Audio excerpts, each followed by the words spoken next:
Hi friends, ரீசெண்டாக புதுக்கோட்டையில் ஒரு ஃபங்க்ஷன் அட்டன் பண்ணிவிட்டு நியர்பையில் சிற்றன்ன வாசல் அப்படின்னு சொல்லிட்டு ஒரு மலைக்கு போயிருந்தோம்.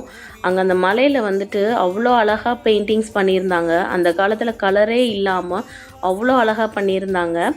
போயிட்டு ரிட்டர்ன் வரும்போது ஒருத்தவங்ககிட்ட நான் மாட்டிக்கிட்டேன். அது ஒண்ணுமில்லடா. அவங்க கதவை திறந்தாலே உள்ளே என்ட்ரி கொடுக்கறதுக்காக உள்ளே என்ன இருக்குன்னு எக்ஸ்ப்ளோர் பண்ணிகிட்டு இருந்தாங்க. அதுக்கப்புறம் வந்து ஏறும்போது கொஞ்சம் கஷ்டமாக இருந்தது.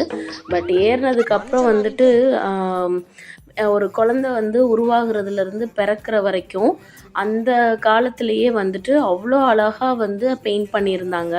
ப்ளஸ் வந்து அங்கே இருக்கிற தியானம் பண்ணுற இடத்துல வந்து லைட்டாக ஹம் பண்ணாலே வந்து அவ்வளோ ஒரு சவுண்டு எக்கோ அடிச்சிச்சு. ஸோ முடிச்சுட்டு ஒரு தாமரையெல்லாம் பறிச்சுட்டு இலையில நல்லா தண்ணி ஊற்றி விளையாண்டுட்டு திருச்சி கல்லணையில் யாருமே இல்லாத ராட்டினத்தில் சுற்றுன்னு சுற்றிட்டு சென்னை ரிட்டர்ன் ஆயாச்சு. Thank you so much.